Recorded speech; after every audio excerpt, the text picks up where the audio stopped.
We are at a right time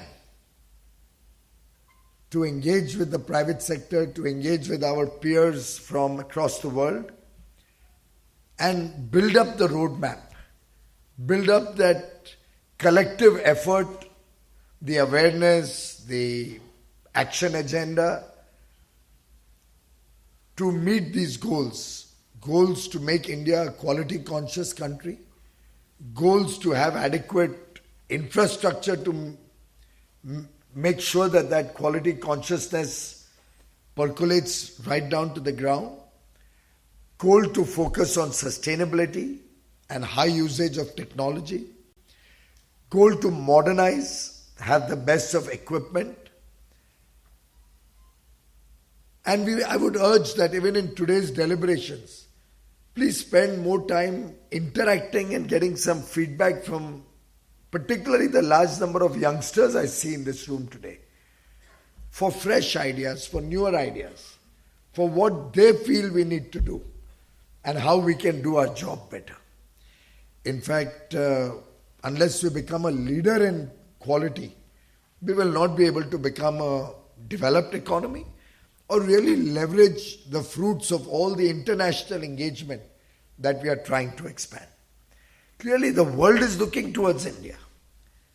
Very often I feel the world has more confidence in our abilities than we are ready to accept that we ourselves have it. We are hesitant. We need to do a little bit of a rejig of our mind. We need to do a mindset reset to accept that there's a very large responsibility cast on us.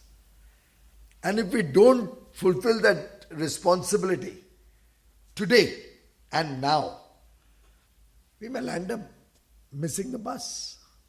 Prime Minister has on more than one occasion spoken about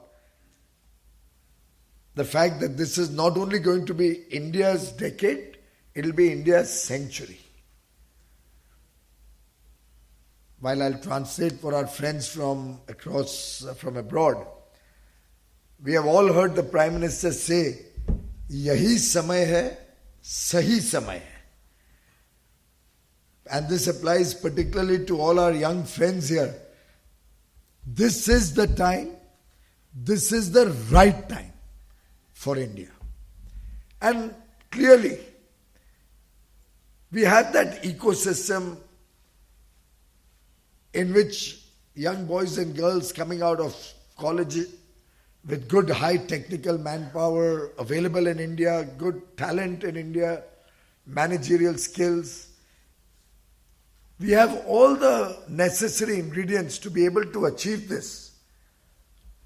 And therefore, I have requested BIS not to rest on what wonderful work they have done so far, but to look at expanding the frontiers so that we don't leave any product or process which doesn't have an Indian standard.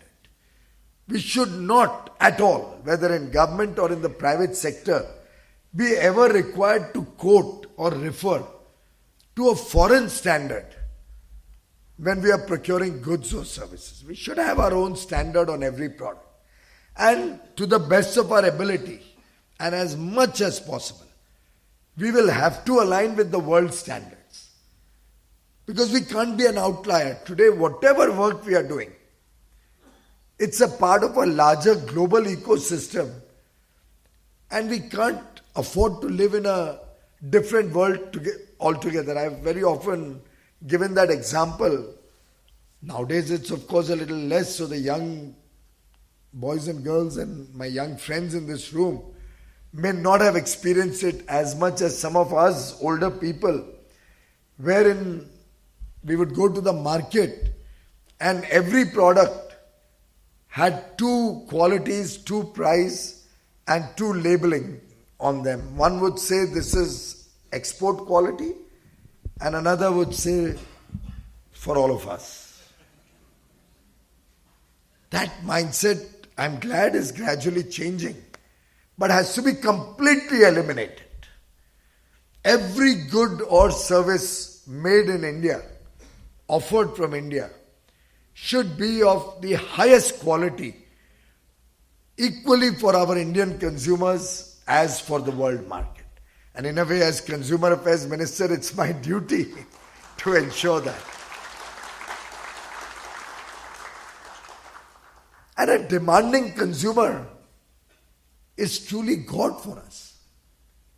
A consumer who's aware, a consumer who ensures that we give him the best, is really doing us a service. Because he's helping us do our job better. He's helping prepare the nation for its own integration with the world. And I'm, of course, very, very convinced quality does not come at a very high cost. In fact, quality ultimately helps us to reduce costs. You save on your wastages, you save on your rejects, your output, your productivity, all of that can improve, your consistency. Quality is good for business as much as it is good for the consumers. Maybe at best in the initial phase, one may be required to take a little practical approach that we look at an 80-20 principle, focus first on the larger units, maybe give some elbow room to the smaller units and some longer duration of time to get themselves integrated into the high quality system. I've suggested that we should look at quality control orders in more and more products in the country and try and maybe in the initial phase we can keep the very small, the micro or small units exempt or given a longer gestation period to align themselves. But certainly for the medium and large industry, there's absolutely no excuse not to accept high quality standards and high quality control orders. And that will also help the nation